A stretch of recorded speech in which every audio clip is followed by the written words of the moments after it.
Hello guys, welcome to our channel Funta reaction. दोस्तों, मेरा नाम अली हैदर है। मेरा नाम वक्कार है। नाम अली राजा। तो आज हम लेकर आ गए हैं सुरेश चौहान के ठग लाइफ। तो ये सुरेश चौहान कौन है, इसका आज हम देखेंगे, पता चलेगा। कि जब आप अल्लाहू अकबर कहते हैं तो उसका मतलब होता है कि केवल अल्लाह ही महान है। इसमें तो क्या होता है? इसका मतलब है अल्लाह सबसे बड़ा है। हाँ, तो फिर महादेव से बड़ा कैसे हो गया? अल्लाह महादेव को किसने पैदा किया है? किसने किया? महादेव को मैं तो कहता हूँ कि अल्लाह को महादेव ने पैदा किया, ऐसा कहना चाहिए। अगर आपका कहना है, क्योंकि अल्लाह को मानने वाले तो 1400 साल पहले आए, महादेव को मानने वाले तो उसके पहले से आए। क्या बढ़िया था। मैं तो कहता हूँ कि हर हिंदुस्तानी को कुरान पढ़ना चाहिए, मैं तभी तो उसको पता चलेगा ना कि क्या लिखा है। क्योंकि उसने ये कहा कि इस्लाम के अनुसार तो महात्मा गांधी भी जन्नत में नहीं गए। नहीं, क्योंकि जो अल्लाह को नहीं मानता वो जन्नत में नहीं जाता। आत्मा ईश्वर अल्लाह के रही नाम सबको सम्मति दे भगवान। ये कौन कहता है कि वो अल्लाह को नहीं मानते थे? ये तो आप कह रहे हैं। मैंने तो कभी भी नहीं सुना। उनके पास कुरान भी था। अच्छा, ये जो भजन आपने कहा ये मंदिरों में तो होता है, मस्जिदों में कभी नहीं होता। नहीं अरे बाप रे, ये तो धोती खोल रहा है। ईश्वर अल्लाह तेरो नाम सबको सम्मति दे भगवान, ये नहीं गए। नहीं तो नहीं। पड़ा मुझे सिर्फ फर्क, दिए मैंने सिर्फ फर्क, पड़ा मुझे सिर्फ फर्क, दिए मैंने सिर्फ फर्क। तो आइटम गर्ल हैं आपकी, जैसे फिल्मों में होती है। अगर आप हमें गाली नहीं देंगे, हमें सांप्रदायिक नहीं कहेंगे, देशद्रोही नहीं कहेंगे, पाकिस्तान चले जाओ नहीं कहेंगे, तो आपकी दुकान कहाँ चलेगी? हमारे सिवा कोई माल है ही नहीं आपके पास। ऐसा नहीं है। हमसे मजबूत विरोधी कहाँ मिलेगा आप? आप क्यों बोलते हैं? चलिए, हमें शौक है आइटम गर्ल का आइटम सॉन्ग देखने का, अब नाचना बंद कर दीजिए, हमारा शौक बंद हो जाएगा। क्या जवाब दिया। आपका बड़ा आसान काम है। जहाँ पर प्रोफेशन दिखाना है वहाँ पर प्रोफेशनल हो जाओ, जहाँ पर राजनेता बनना है वहाँ पर राजनेता हो। ये आप करते हो, ये आप करते हो। जहाँ इंसान बनना है इंसान बन जाते हो, जहाँ जर्नलिस्ट बनना है वहाँ जर्नलिस्ट बन जाते हो। हाँ, लेकिन आतंकवादी समर्थक नहीं बनते कभी।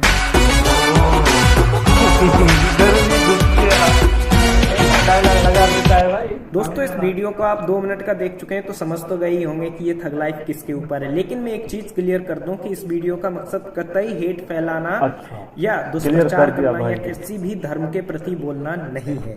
गुड भाई। ये वीडियो इस पर्पज से है कि जो आम जन में या जो भावनाओं के ऊपर सवाल उठते रहते हैं अलग अलग कम्युनिटीज पे, ये जो एंकर हैं सुरेश चौहान के, ये साफ साफ और स्पष्ट शब्दों में उठाते हैं। ऐसा मैं इसलिए कह रहा हूं कि उनके प्रोग्राम बिंदास बोल पे कई बार बैन लगाने की भी कोशिश की, कई बार सीधे सीधे वो क्या क्या बोलते हैं ये देख के आपको मजा आ जाएगा। इवन मैंने देखा तो मुझे तो बहुत ज्यादा मजा आया। मैंने सोचा इसीलिए एक एपिसोड या एक थग लाइफ इनके ऊपर बनाई जाए। थोड़ा सा मैं सुरेश जी के बारे में भी यहाँ पे बता दूं। सुरेश जी राष्ट्रीय स्वयंसेवक संघ के जब 3 वर्ष के थे तब से स्वयंसेवक हैं। उन्होंने कई सारे सेरेमनी में भी और उसमें भी भाग लिया है जो पथ संचलन होता है। As a member of RSS he work pro RSS newspaper Tarun Bharat. मतलब उन्होंने जो आरएसएस का न्यूज़पेपर था जो कि 1919 में शुरू हुआ था, तरुण भारत में भी काम किया फुल टाइम रिपोर्टर के रूप में। 2005 में उन्होंने पुणे में सुदर्शन न्यूज की स्थापना की और शुरू किया। उसके बाद उन्होंने नोएडा इस चैनल को शिफ्ट कर लिया। इस समय वो managing director and editor in chief हैं सुदर्शन न्यूज के। दोस्तों, इस वीडियो का एक ही पर्पज है कि आप एंटरटेन हो सकें, आपके फेस पे स्माइल आए, और स्माइल आए तो वीडियो को लाइक जरूर कर देना और कमेंट करके आपका बेस्ट डायलॉग क्या है वो बता देना। तब तक चैनल को सब्सक्राइब कर लीजिए।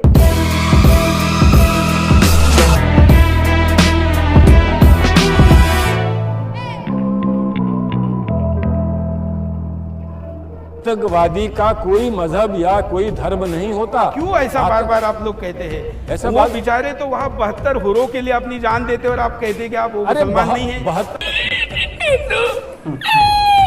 आतंकवादी बोलते हैं लेकिन वो अलग ही, उसको इस्लाम से आप ना जोड़ें। कद्दावर नेता महासचिव दिग्विजय सिंह जी, नमस्कार। नमस्कार। मैं आपको आपके नाम के साथ सिर्फ दिग्विजय सिंह इसलिए लगा पाया कि मैं श्री लगाऊं, मोहम्मद लगाऊं, क्या लगाऊं, कंफ्यूज था। मार दिए भैया जी आप तो।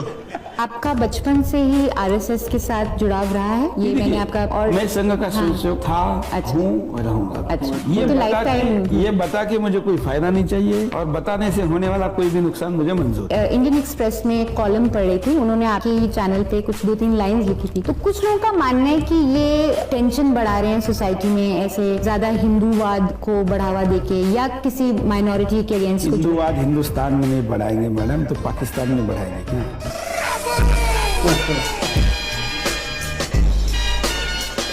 एक ऐसा गेस्ट हमारे साथ है जिनको बॉम्ब धमाके में अरेस्ट हुआ है, 1 साल की सजा हुई है। अबू आजमी कोर्ट ने सजा सुनाई 2000 में। आपने झूठ सजा सुनाई, खत्म हो गई। क्या कहा आपने? खत्म हो गई। आपने कहा कि हिंदुस्तान का टुकड़ा कर देंगे। नहीं, हमने कहा धर्म के ऊपर आंच नहीं आ सकती। और सुनिए, उसको भी गलत तरीके से दिखाया गया है। अच्छा, ये बोलने के लिए आप सजा नहीं हुई मुझे, आपको गलतफहमी हो रही है। मुझे सजा एक मजिस्ट्रेट ने दे दिया था, हाई कोर्ट ने उस सजा को खत्म कर दिया, कहा गलत केस चला है, फिर से जाओ मजिस्ट्रेट कोर्ट में केस चलाओ, इससे गलत फैसला हुआ। आप क्या बात कर रहे हैं? ताली बजाइए आप भाई साहब। अरे क्या ताली बजाइए, आप तो छूटे कैसे, इसकी जांच होनी चाहिए।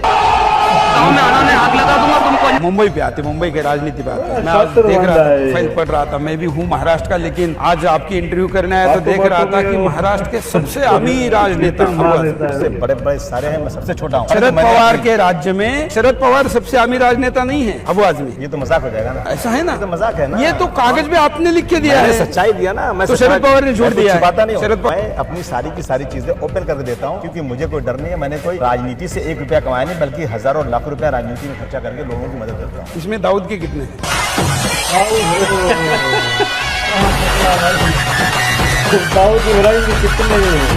अभी गड़बड़ कहाँ है ये ध्यान में। अबू आजमी के यहाँ सॉफ्टवेयर में गड़बड़ कहाँ है, अभी ध्यान में। अभी आप जाकिर नाइक का क्यों समर्थन कर रहे थे? क्योंकि आप तो औरंगजेब को फॉलो करते हैं।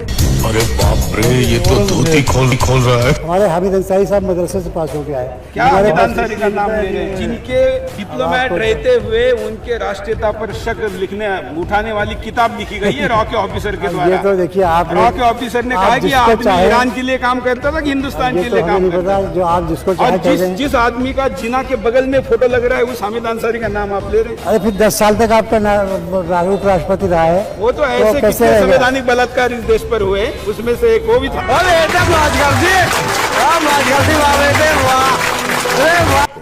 मुख्यमंत्री नहीं बनना चाहते। I claim to be prime minister. ये ब्रेकिंग न्यूज है। बिल्कुल प्रधानमंत्री बनना चाहते हैं और कहते हैं या तो पागल खाने भेजो हमें या प्रधानमंत्री बनाओ। इंसल्ट ना करें हमें। पूरे राजनीतिक जीवन में एक दाग दामन पर नहीं। आरएसएस के साथ एक बड़ी परेशानी यह है कि वो फुटपाथ पर रखा हुआ जो इतना सा किताबचा होता है उसे पढ़कर आरएसएस का कार्यकर्ता बनता है। इनसे कहिए इतिहास पढ़ें, और इतिहास पढ़ने के लिए बड़ी मोटी मोटी किताबें पढ़ना पड़ती हैं। इतिहास किसका पढ़े? चाटुकारों ने लिखा हुआ इतिहास पढ़ के क्या फायदा है? इतिहास वो पढ़ना चाहिए जो सच्चा था। तेरी ट्रक चलती है तो अपना चलता दम पर, बोल बच्चन शान पत्ती चल छोटे कम कर, कॉल करके देख मेरा नंबर और संपर्क। राम राज्य पे तो आप सहमत है ना? या उसमें भी कुछ अल्लाह राज्य वगैरह? ये है अखंड भारत वाला। ओवैसी आ जाता है, ये देखिए मेरे हर इंटरव्यू में ओवैसी की एंट्री आप कोई भी चलते चलते देखिए। जैसे उसका नाम आ रहा, हालांकि ये इनकी बदनामी मैं इन दोनों की माफी मांगता हूँ क्योंकि ईमानदार होते हैं। ये तो वफादार नहीं चाहिए था, लेकिन आप वो कुत्ते आ गए। म्यूजिक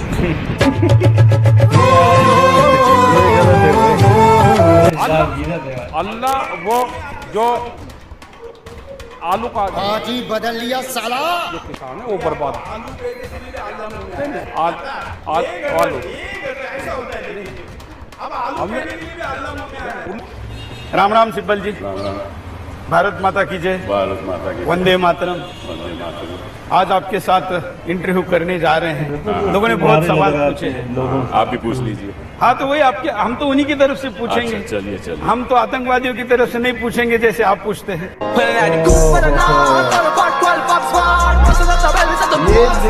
तो ये जो हिम्मत है, एक बार ऐसी हिम्मत दिखाए ना कि मालकी को जाके कहिए कि आपका बेटा राजनीति नहीं बना। वो करो ना, लेकिन ये क्या आपका विचार है? इसमें क्या गुस्सा देता है? मैं कहता हूँ राजनीति की बना वैसे तो गांधी जी का काम कर रहे हैं राहुल गांधी। राहुल गांधी मेरे नेता हैं, आप उन पर टिप्पणी करना बंद कर दीजिए। राहुल मुझे अच्छा नहीं लगता। मैंने गांधी जी से तुलना की। मैं जानता हूँ आप क्या चाहते हैं। क्या गांधी जी का सपना पूरा कर रहे हैं? मैं जानता हूँ राहुल गांधी मेरे नेता है, सोनिया गांधी मेरे नेता है, और इस जीवन की आखिरी सांस तक वो मेरे नेता रहे। कांग्रेस रहेगी तो ना? दिग्विजय सिंह, कांग्रेस नहीं रहेगी तो भी कांग्रेस में रहेगा। चलिए, ये तो स्वीकार किया आपने कि नहीं भी रह सकती है, कोई बात नहीं, तो खत्म, सब छोड़ के आए, सब छोड़ के पीछे आए। जाने का रास्ता बंद करके आए। बिल्कुल, शिवाजी बिल्कुल। महाराज कहते थे, बिल्कुल। अगर किला फतेह करना है तो वापसी का रास्ता बंद वापसी करो। का रास्ता नहीं इसलिए होना हमारे हीरो शिवाजी है, बाबर नहीं है। गर्व से तो हम हिंदू है, पवन के बिंदु है, जहाँ प्रभु राम ने जन्म लिया उस भाई बंदे में दम है। जिस तरह ये चैलेंज कर रहा है और इंटरव्यू के बहाने वो अपना धर्म रिलीजन घुसा रहा है, किसी को आतंकवादी बोल रहा है, 72 हुए दाऊद, पता नहीं कहाँ की बात मतलब ले आ रहा है, और उनको नारे भी लगवा रहा है। ये मेरे ख्याल में वो बंदा है जो अक्सर हमने ऐसी वीडियोस देखी है जहाँ पर ज़बरदस्ती लोगों को पकड़ लेते हैं, मुसलमानों को, और उनको कहते हैं नारे लगाओ, मतलब जय श्री राम के नारे लगाओ, ये लगाओ। तो ये उन्हीं गैंग में से है। और अक्सर इंडिया में भी लोग बोलते हैं कि ये गलत है, जो पढ़े लिखे वहाँ पर एजुकेटेड जो बनते हैं ना, वो बोलते हैं ये जो भी करते हैं ना, ये ज़बरदस्ती नारे लगवाना, ये गलत बात है, क्योंकि हिंदुस्तान में हर रिलीजन की रिस्पेक्ट बनती है। और ये जो है ना रिलीजन, ख़ास तौर पे इस्लाम को टारगेट कर रहा था। हमें इसकी बातों पे हंसी इसलिए आ रही थी क्योंकि ये समझ नहीं आ रहा था ना आखिर इसकी मकसद क्या है। राम राज्य बोल रहा था, ये बोल रहा था, भाई वो भी एक तरीका होता है, डायरेक्ट टारगेट कर रहे हैं तो ये गलत है। ये तो सबसे पहले जैसे मौलवी साहब को पूछा तो अल्लाह सबसे बड़ा है, अल्लाह अकबर का मकसद है, तो हम अल्लाह की जानते हैं।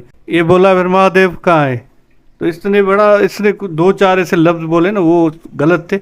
इस्लाम 14 साल से नहीं है, 1400 साल से नहीं है, इस्लाम हज़रत आदम से ही है, फर्स्ट जो इंसान धरती पे आया था वहीं से। इसकी जो गलत फहमी है ना, दिमाग की भूसा भरा है ना, इसको वो निकाल दे। इनके रिलीजन की रिस्पेक्ट अलग है, हमें महादेव से या जिससे भाई देखो ना, जो जिसका रिलीजन है उससे हमें कोई दिक्कत नहीं है, चाहे महादेव हो, चाहे हनुमान जी, चाहे कृष्णा जी। देखो ना, हमारे लिए भी रिस्पेक्ट है उनकी। देखो ना, किसी के भी मजहब के लिए हम नहीं बोल सकते, जो जहाँ है वो खुश रहे, हैप्पी रहे। हवाई है ना, ये हमें चूरन दे रहा था। ये भाई हिंदुस्तानी कुछ तो भाई जो है वो खुश तो होंगे, पर ये मुसलमान भाइयों के खिलाफ भाई ये नफरत है, भाई ये नफरतें पैदा नहीं करो, वो फिर आपसे दिल में बुग़्ज़ रखेंगे, भाई ये बंदा तो हिंदुस्तानी नहीं। देखो ना, देखो इंडिया में चाहे वो हिंदू हो, चाहे मुस्लिम हो, चाहे सिख हो, चाहे ईसाई हो, देखो सब में पढ़े लिखे हैं। तो कुछ मानते सही है, कुछ हिंदू भाई भी बोलते ये गलत चीज़ है। तो ये वाला बोलता है ये ऐसा, कहाँ की बात कहाँ घुसेड़ रहा है, ये आप भी समझ सकते हो। हाँ ना, यही तो बात है, क्लियर। तो अभी भी वो बोला था राहुल गांधी के लिए, तो वो उसकी पार्टी रहेगी नहीं। भाई ओवैसी साहब के भाई कुत्ते को देखकर ओवैसी कह रहा है भाई ये तो गलत था ना यार, ये इंसान को एक कुत्ते से कंपेयर कर रहा है। ये हिंदुस्तानी मैंने जितना देखा है सब मजहबों की रिस्पेक्ट करते हैं, पर ये कुछ है भाई सोशल मीडिया पर आके अपना जो भड़ास है वो निकाल देते हैं, पर ये लोग जो है ना उसका दूसरा मतलब भी निकलता है। हमें भी यार बुरा लग रहा है जो हमारे भाई, और ये अच्छे किसी मौलवी साहब के साथ बैठेंगे ना तो ये उसको समझाएंगे तो इसको भी समझ में आएगा। नहीं भाई, इसके समझ में ही नहीं आएगा। इसको जो इंसान को बोलता रहता है ना बीच में घुसेड़ने की, इसको वही आदत है। तो ये देखो ना, इंसान की ये रिस्पेक्ट करेगा तो खुदा भी इसकी रिस्पेक्ट करवाएगा पूरी दुनिया में। ये खुदा में मानता है ये अपनी खुदा को मान लेना, जो भी है इनका। चलो ठीक है भाई साहब, हमने ऐसा नहीं सोचा था कि ये एकदम मतलब कट्टर हिंदू होगा जो इस्लाम को टारगेट करेगा। हम समझे कि जिस तरह पहले भी हमने ठग लाइफ देखी है तो ये भी उस तरह का ही कुछ एंटरटेनमेंट वाला वीडियो होगा, बट ये तो बात में कुछ अलग ही था। और बस क्या ही बोल सकते हैं। और इंडिया में तो वैसे ही लोग इनसे मतलब ज़्यादा अटैच नहीं होते, वो बोलते हैं कि ये सिर्फ नफ़रतों का ही मतलब काम करते हैं, एक दूसरे के खिलाफ भड़काते हैं। तो हम भी चाहेंगे कि आप भी ऐसे लोगों को ना सुने। बाकी वीडियो जैसा भी था, आपको अगर अच्छा लगा तो प्लीज़ इसको लाइक, शेयर और सब्सक्राइब। Thank you.